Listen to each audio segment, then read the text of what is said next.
اعوذ باللہ من الشیطان الرجیم بسم اللہ الرحمن الرحیم السلام علیکم ورحمۃ اللہ وبرکاتہ۔ آج ہم بات کریں گے شاعر مشرق علامہ محمد اقبال رحمۃ اللہ علیہ کے بارے میں۔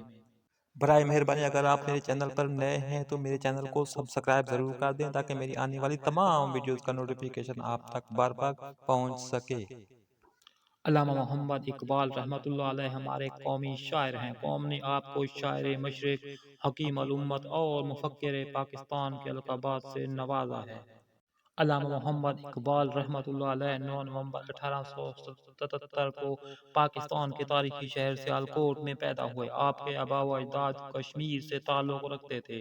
آپ کے والد محترم شیخ نور محمد ایک صوفی منشن انسان تھے۔ والدہ بھی نہایت با اخلاق مذہبی خاتون تھی۔ بلا شبہ یہ مذہبی گھرانہ تھا۔ علامہ محمد اقبال رحمۃ اللہ علیہ نے سیالکوٹ سے ایف اے کرنے کے بعد گورنمنٹ کالج لاہور سے بی اے اور فلسفے میں ایم اے کیا اور پنجاب بھر میں اول رہے۔ یہاں آپ کو ایک انگریز پروفیسر آرنلڈ سے استفادہ کرنے کا موقع ملا، جو مولوی میر حسن کی طرح بڑے شفیق استاد تھے۔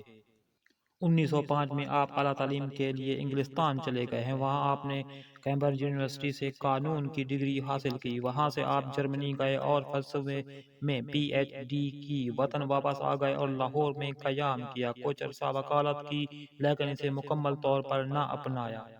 1930 میں آپ کو آل انڈیا مسلم لیگ کا صدر چنا گیا۔ آپ نے پہلی مرتبہ مسلمانوں کے لیے ایک علیحدہ وطن کا تصور پیش کیا، اس لیے آپ کو تصور پاکستان کا خالق کہتے ہیں۔ علامہ محمد اقبال رحمۃ اللہ علیہ نے اس بارے میں قائد اعظم رحمۃ اللہ علیہ کو نہایت مفید مشورے بھی دیے، کیونکہ آپ سمجھتے تھے کہ نازک حالات میں قائد اعظم رحمۃ اللہ علیہ ہی مسلمانوں کی صحیح رہنمائی کر سکتے ہیں۔ قائد اعظم رحمۃ اللہ علیہ علامہ محمد اقبال رحمۃ اللہ علیہ کی بڑی قدر کرتے تھے۔ علامہ محمد اقبال رحمۃ اللہ علیہ کی شاعری نے مسلمانوں میں زندگی کی ایک نئی روح پھونک دی، جس سے ان میں زبردست جوش اور جذبہ پیدا ہوا۔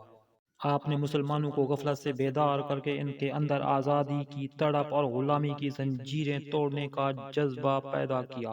آپ کا بانگ درا، بال جبریل اور ضرب کلیم اردو میں ہیں، جبکہ پیام مشرق، زبور عجم، جاوید نامہ، اسرار خودی اور موت بے خودی فارسی میں ہیں۔